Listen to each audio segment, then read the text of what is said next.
Episode 1। Leena की जब आंखें खुली तो उसने खुद को एक बेड पर पाया। उसके दोनों हाथ बेड के हैंडकफ से बंधे हुए थे। लीना उठने की कोशिश करने लगी, पर उठ नहीं पाए, सिर दर्द से फटा जा रहा था। बड़ी मशक्कत के बाद जब वो बैठी तो देखा कमरा किसी दुल्हन की तरह सजा हुआ था। उस कमरे को बिल्कुल किसी कपल के फर्स्ट नाइट के रूम की तरह सजाया गया था।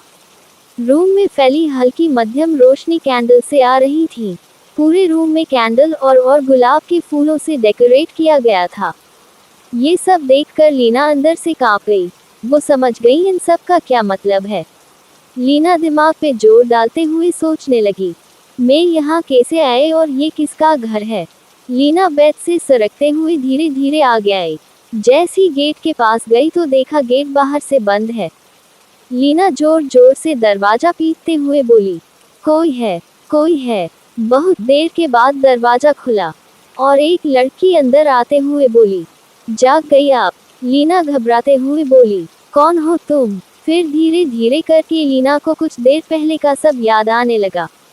लीना वहां से भागने की कोशिश करने लगी, पर बाहर खड़े गार्ड उसके ऊपर गन पॉइंट किए हुए थे। अब लीना के पास अंदर जाने के अलावा कोई दूसरा रास्ता नहीं था। वो बिना कोई आर्ग्यूमेंट किए वापस अंदर चली गई। उसके मेकओवर के लिए कुछ लड़कियां अंदर आई। एक लड़की बोली, मैडम प्लीज आप बैठ जाए ताकि हम आपको तैयार कर सके। लीना घबराते हुए बोली, देखो प्लीज यहाँ से भागने में मेरी हेल्प करो, तुम नहीं जानती मुझे यहाँ पे कैद किया गया है। वो अपने हाथों में बंधे हैंडकफ को दिखाते हुए बोली। लड़की नर्म लहजे में बोली, देखिए मैडम प्लीज हमें हमारा काम करने दीजिए।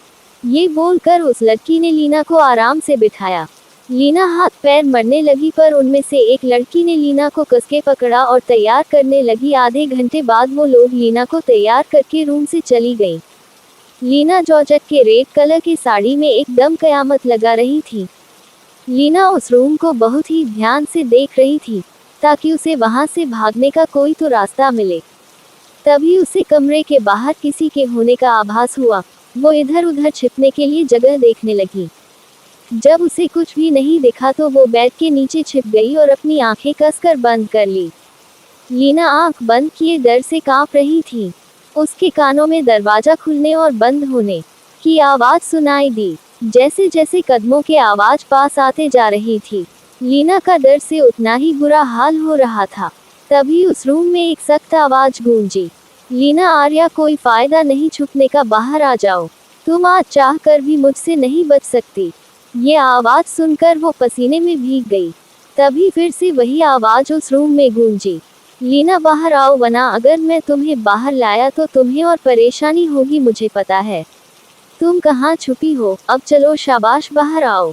लीना को समझ नहीं आ रहा था कि वो क्या करे। वो खुद को दिलासा देते हुए बोली, लीना डर मत, तुझे कुछ नहीं होगा, ये कुछ भी नहीं कर पाएगा। लीना तो बहादुर है, फिर इस जैसे इंसान से कैसे डर सकती है। चल देखते हैं ये कर भी क्या लेगा। लीना ने खुद को तो हौसला दे दिया, पर दिल डर से कांप रहा था। वो धीरे धीरे करके बेड के नीचे से बाहर निकलने लगी। उसका जॉर्जेट की साड़ी पसीने से उसके बदन से चिपकी हुई थी। उसके रेशमी काले और लंबे बाल गले और गालों पे चिपके हुए थे। लीना को खुद नहीं पता था वो इस वक्त कितनी हॉट लग रही थी। किसी को भी एक नज़र में अपना कंट्रोल खोने पर मजबूर कर सकती थी। लीना के सामने खड़ा वो शख्स 6 फुट लंबा, गोरा और शार्प फीचर, परफेक्ट शेप दाढ़ी, ब्लैक लेदर का जैकेट और ब्लैक जींस पहने खड़ा था। एक कान में ब्लैक कलर का ईयर रिंग जो उसके एक बैड बॉय का लुक दे रहा था, और आंखें ब्राउन कलर की थी। उसका एक हाथ पॉकेट में और दूसरे हाथ में गन लिए वो लीना की तरफ बढ़ रहा था। उसके आंखों में किसी चीज को पा लेने की खुशी थी। उसने लीना के ऊपर एक गहरी निगाह डाली और उसके होंठों की टेढ़ी मुस्कुराहट फरेब से भरी हुई थी। उसने दोनों हाथ फैलाकर सुकून भरे लहजे में कहा, लीना आर्या तुम्हारा स्वागत है शिवांश बिरला की इस दुनिया में। ये कहते हुए शिवांश लीना की तरफ बढ़ने लगा और लीना पीछे हटने लगी।